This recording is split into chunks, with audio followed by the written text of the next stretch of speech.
Okay, for today, the intent of this video is to show the simplicity of putting your radio back into a default mode for emergency operation.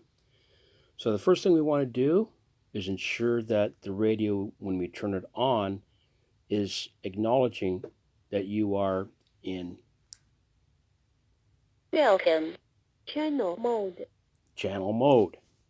So you want to make sure you're always in channel mode. There may be a probability that somebody may toy with your radio and put it in what's called frequency mode. And in the event that's the case, it's very simple to bring it back into channel mode. This little VFO button here, VFOMR button, if you hit that once, Frequency mode. you notice it changes to frequency mode. When you hit it one more time, Channel mode. it'll bring it to channel mode. That's where we want to be, always is in channel mode.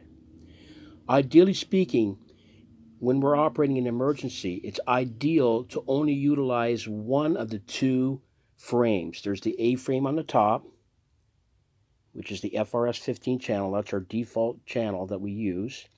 And on the bottom is what's called the B screen. And ideally speaking, we want to be on the same frequency for both of those screens. And the simple way to get there is you'll notice when we hit the AB button, there's a little blue bar here on the top right, that little blue bar. It's going to migrate from that location down into this corner. So I'm going to hit it once, and there we go.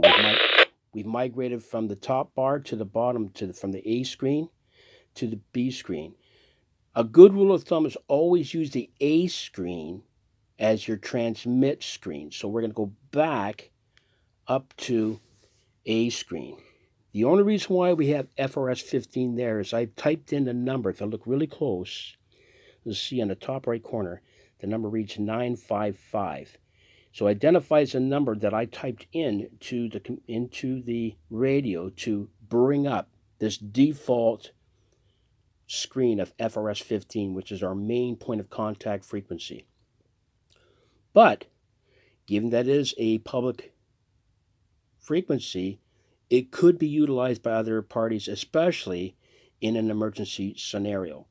But ideally speaking, we always want to set the defaults to FRS 15. And the very bottom, I set the same number there, 955 on the bottom screen.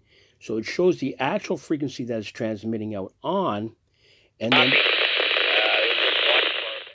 then the top screen identifies the actual channel name. So it identifies it by name, FRS 15. And then on my next video, I want to show why it's important that we keep it in default in an emergency scenario and the advantages we have and how easy it is to migrate from 15, 16, 17, 18, and then from 18 to 22. We're going to utilize channel 15 as our main staple, but if occupied, we can migrate in a very simple fashion by arrowing up to 18, which I'll show on the next video. And if by chance that happens to be utilized, we can go to channel 22. Now, there are 22 channels that we can utilize, but we opted to go with channel 15 to 22 due in part to the fact that you can put more power output legally on those frequencies. Now, in emergency, those rules are put aside.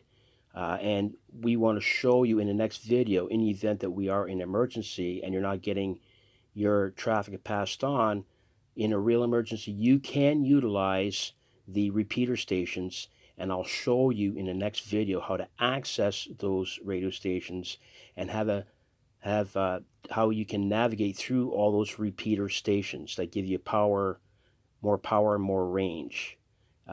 So we'll do that on the next video. So just be mindful. This one here is a default.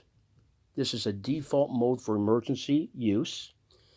So at the end of the day, when you're all done toying around with your radio, you can simply go back through this process and it'll reallocate your A screen and your B screen back to default so that if and when an emergency does emerge, you're ready to roll or you know how to do it. I recommend that you maybe put this video on a thumb drive or something that's accessible in the event power goes out or whatever on your and you can access it that way to walk you through it, because unless you do this repeatedly it kind of doesn't stick with you. But for what we need to do in terms of default, this is the process. We set both screens, the A and the B screen, on the same frequency, and you'll see why we set it up that way on the next video.